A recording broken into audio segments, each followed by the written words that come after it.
Les ports se sont aussi adaptés pour accueillir ces géants des mers. Ils se développent en dehors des villes, sur de grandes étendues, et constituent des entités autonomes. Vous voyez sur cette carte les premiers ports à containers en 2013. Celui de Singapour, le deuxième de ce classement, s'étend sur près de 100 km², soit à peu près la superficie de la ville de Paris. Et en permettant le transport des marchandises à faible coût, le secteur maritime est sans conteste un pilier de la mondialisation. Mais, à l'image de ce phénomène, la géographie du transport maritime révèle aussi de profondes inégalités. La carte des principales routes maritimes donne l'impression d'un maillage très dense reliant tous les points de la planète, mais certaines zones et certains pays occupent une place privilégiée dans ce secteur. Tout d'abord, il y a des routes qui sont plus empruntées que d'autres, celles qui relient les trois principaux pôles de commerce, l'Amérique du Nord et l'Europe et l'Asie, et enfin l'Asie et l'Amérique du Nord. La géographie du transport maritime révèle aussi le poids grandissant de l'Asie et surtout celui de la Chine dans l'économie mondiale. En 2013, sur les 10 premiers ports à containers mondiaux, 7 étaient chinois. Les ports constituent des nœuds stratégiques, au même titre que les canaux et les détroits. Vous voyez sur cette carte les plus importants d'entre eux, Panama, Suez, Ormuz, ou encore le détroit du Pas-de-Calais. À la fois goulot d'étranglement et point de passage, souvent inévitable, ils représentent une source de revenus non négligeable pour quelques pays riverains. Le canal de Suez, par exemple, rapporterait à l'Égypte environ 5 milliards de dollars de revenus par an. Le dynamisme du transport maritime se concentre donc sur quelques points et quelques flux, et certaines régions comme l'Amérique du Sud, l'Afrique, l'Océanie se retrouvent à la marge. Le continent africain, qui compte 16% de la population mondiale, ne représente que 8% du total mondial des marchandises chargées sur les navires. Et ce mode de transport s'est donc développé fortement mais inégalement. Cette progression a aussi un coût supporté par les acteurs du secteur mais aussi la société dans son ensemble. Il y a par exemple la piraterie maritime, car le chiffre d'affaires généré par le secteur maritime attire les convoitises. Ce n'est pas un phénomène nouveau, mais il a connu avec l'explosion du transport maritime une résurgence ces dernières décennies, principalement dans 3 zones, le détroit de Malacca et l'Asie du Sud-Est, le golfe d'Aden et l'océan Indien, et le golfe de Guinée. Alors si la piraterie semble reculer dans les 2 premières régions, elle se développe dans le golfe de Guinée. Donc allons voir de plus près. Ce qui intéresse les pirates dans cette zone, ce sont les navires qui exportent le pétrole produit par les pays que vous voyez sur la carte, notamment le Nigeria, qui est en 2014 le premier producteur du continent africain. Les attaques consistent principalement dans le vol et le détournement des cargaisons des navires. Certaines utilisent la violence, comme ce fut le cas de celle que vous voyez sur la carte entre les années 2006 et 2013. Or, l'immensité des espaces maritimes rend difficile la surveillance et la capture des pirates. Et les États côtiers ne disposent pas de moyens suffisants pour lutter contre ce phénomène. Le danois. Autre conséquence directement liée à la fonte des glaces de mer et de la position de l'Arctique sur le globe terrestre, l'ouverture, à terme, de nouvelles voies maritimes. Le passage du nord-ouest au large du Canada, le passage du nord-est au large de la Russie et une route nommée Pont Arctique allant des côtes russes aux côtes canadiennes et vice-versa. Aujourd'hui, pour aller de l'Europe vers l'Asie, entre Londres et Yokohama, le trajet est de 23 300 km en passant par le canal de Panama et de 21 200 km en passant par le canal de Suez.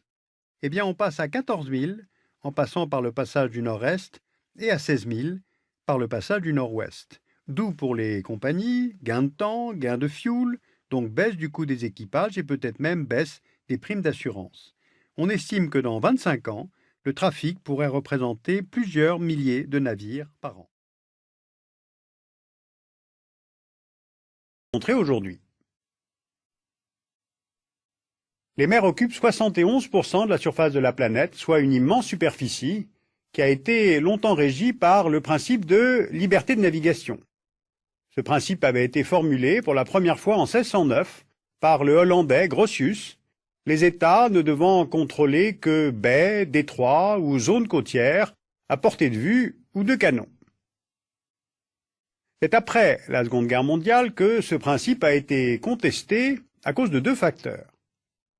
Le développement de la pêche industrielle et la mise en place par certains États de zones de pêche et l'exploitation des hydrocarbures en offshore, qui représentent à peu près 22% des réserves totales estimées. D'où le besoin de formuler un droit sur la mer. La Convention sur le droit de la mer a été signée en 1982 à Montego Bay et elle permet aux États d'exercer leur souveraineté sur les mers et sur les océans. Alors comment fonctionne cette convention? Sur cette coupe, vous voyez la côte d'un État. C'est la limite des eaux lors des marées les plus basses qui sert de ligne de base pour les délimitations maritimes. En deçà de cette ligne de base, on a ce qu'on appelle les eaux intérieures, les ports, les rades, les baies, les estuaires, certaines îles côtières, la carte le montre bien.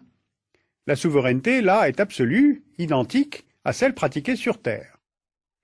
Au-delà, on trouve les eaux territoriales, sur une largeur de 12 milles nautiques, soit un petit peu plus que 22 km.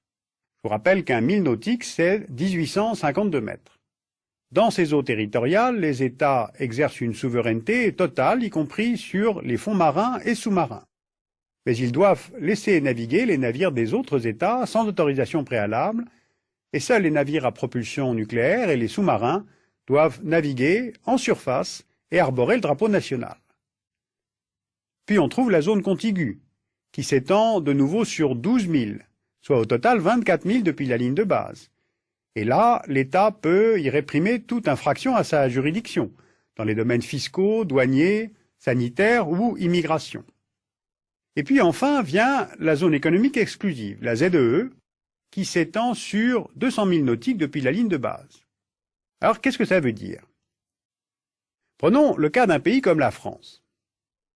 Il y a une France métropolitaine, au large de laquelle s'est mise en place la ZEE, mais il y a surtout les départements et territoires d'outre-mer, qui font que la France dispose d'une des plus grandes ZEE au monde, 11 millions de kilomètres carrés de zone économique exclusive, soit un petit peu moins que les États-Unis, mais nettement plus que l'Australie.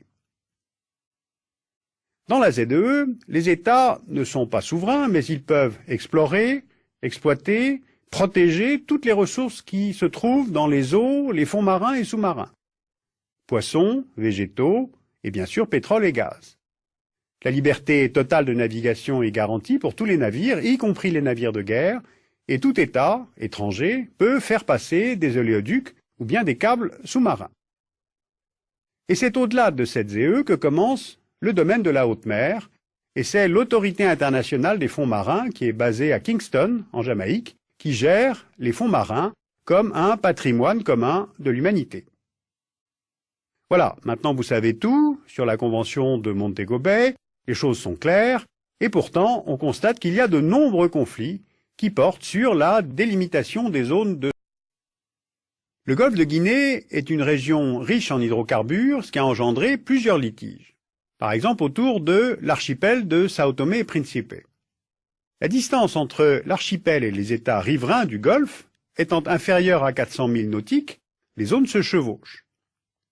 Sao Tomé a donc dû négocier la fixation de sa frontière maritime selon le principe d'équidistance avec le Gabon et la Guinée équatoriale.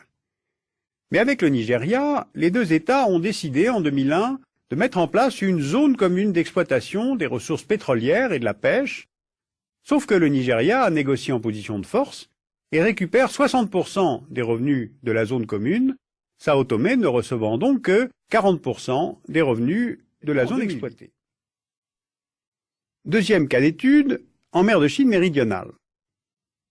Là se situe un archipel qui se compose de 180 îlots, récifs, au fond, dont seuls 36 sont émergés à marée haute. Ce sont les Spratleys. Et pourtant, ces îlots inhabités sont revendiqués par 6 États dans la région. La Malaisie, Brunei, les Philippines, le Vietnam, Taïwan et la Chine. Alors pourquoi? Ces eaux abriteraient des gisements d'hydrocarbures dont les réserves restent à confirmer. La Malaisie, Brunei, Les Philippines ne revendiquent que la partie des Spratlais située dans le prolongement de leur ZEE. Le Vietnam revendique quasiment toute la mer de Chine méridionale, car Hanoï estime qu'il a hérité des Spratlais en raison des droits exercés par l'empereur d'Annam, puis par la France coloniale, tout comme la Chine et Taïwan qui considèrent que les Spratlais et les Paracels sont connus des Chinois depuis le IIe siècle, et donc ils les intègrent dans leur espace maritime. Alors ces positions diplomatiques identiques ont conduit à la prise de possession de plusieurs îlots par Pékin et Hanoï, et même à des affrontements militaires entre les deux États en 1988, là, à cet endroit, près du récif Johnson. Or, si on se réfère au droit de la mer, on constate que la zone des 200 milles que pourrait revendiquer la Chine n'intègre que les Paracels et non pas les Spratlais, et que la quasi-totalité de l'archipel se trouve sous une juridiction de haute mer, et donc ne devrait pas être intégrée dans la ZEE des États